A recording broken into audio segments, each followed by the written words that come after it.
ಮಾತೃಭಾಷೆಯನ್ನು ಇನ್ನೊಬ್ಬರಿಗೆ ಅರ್ಥ ಮಾಡಿಸಬೇಕು, ಮಾತೃಭಾಷೆಯಲ್ಲಿ ಸಾಹಿತ್ಯ ಬೆಳೀಬೇಕು, ಮಾತೃಭಾಷೆಯ ಸಾಹಿತ್ಯವನ್ನು ಎಲ್ಲರಿಗೂ ತಲುಪುವಂತೆ ಆಗಬೇಕು, ಆ ತಲುಪಿದಂತಹ ಸಾಹಿತ್ಯ ಎಲ್ಲರೂ ಓದುವಂತೆ ಆಗಬೇಕು. ಹೀಗೆ ಈ ನಮ್ಮ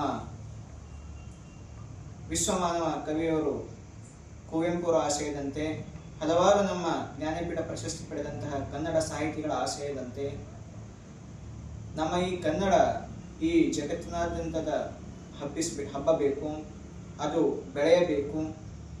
ಅದನ್ನು ಬೆಳೆಯಬೇಕು ಅಂತಂದಾಗ ಅದನ್ನು ಕರ್ನಾಟಕದ ಪ್ರತಿಯೊಂದು ಮನೆಗಳಿಗೆ ಅದನ್ನು ತೆಗೆದುಕೊಂಡು ಹೋಗಬೇಕು. ಅಂತಹ ದೃಷ್ಟಿಯಲ್ಲಿ ಈಗಾಗಲೇ ನಮ್ಮ ಸಂತೋಷ್ ಸರ್ ಅವರು ತಮ್ಮ ಪ್ರಯತ್ನವನ್ನು ಮಾಡ್ತಾ ಇದ್ದಾರೆ.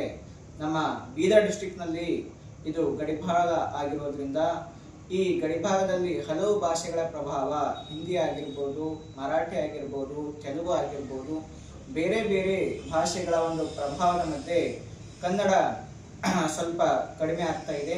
ಅದನ್ನು ಉಳಿಸಬೇಕು, ಬೆಳೆಸಬೇಕು ಅಂತೇಳಿ ನಮ್ಮ ಬೀದರ್ ಜಿಲ್ಲೆಯಲ್ಲಿ ಮತ್ತು ಕರ್ನಾಟಕ ರಾಜ್ಯಾದ್ಯಂತ ಕೂಡ ನಮ್ಮ ಸಂತೋಷ್ ಅವರು ಅದನ್ನು ಮಾಡ್ಕೊಂಡು ಹೋಗ್ತಾ ಇದ್ದಾರೆ.